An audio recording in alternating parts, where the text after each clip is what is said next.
ایک کافر نے مسلمان سے کہا، میں تم سے 3 سوال کروں گا، اگر تم نے مجھے صحیح جواب بتائی تو میں کلمہ پڑھ کر مسلمان ہو جاؤں گا۔ کافر نے پہلا سوال کیا، جب ہر چیز اللہ کرتا ہے تو تم اس کا الزام لوگوں پر کیوں ڈال دیتے ہو؟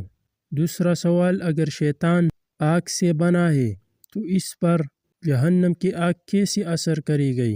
اور تیسرا سوال اس نے کیا، جب اللہ نظر نہیں آتا تو تم اس پر ایمان کیسے رکھتے ہو؟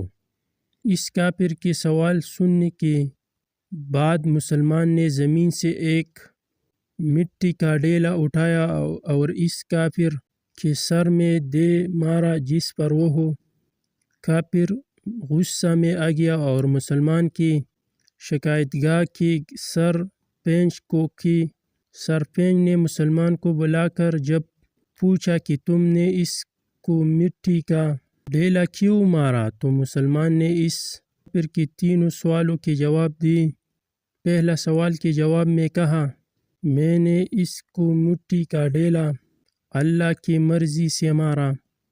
دوسرے سوال کا جواب، جب انسان مٹی سے بنا ہے تو اس پر مٹی کا اثر کیسے ہو سکتا؟ اور تیسرے سوال کے جواب میں کہا، جب درد دکھائی نہیں دیتا تو یہ کیسے کہہ سکتا کہ اسے درد ہو رہا ہے؟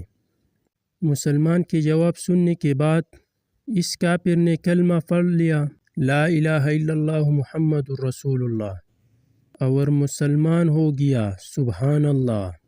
بے شک اسلام اللہ کا سچا دین ہے اور اللہ رحیم اور رحمان ہے۔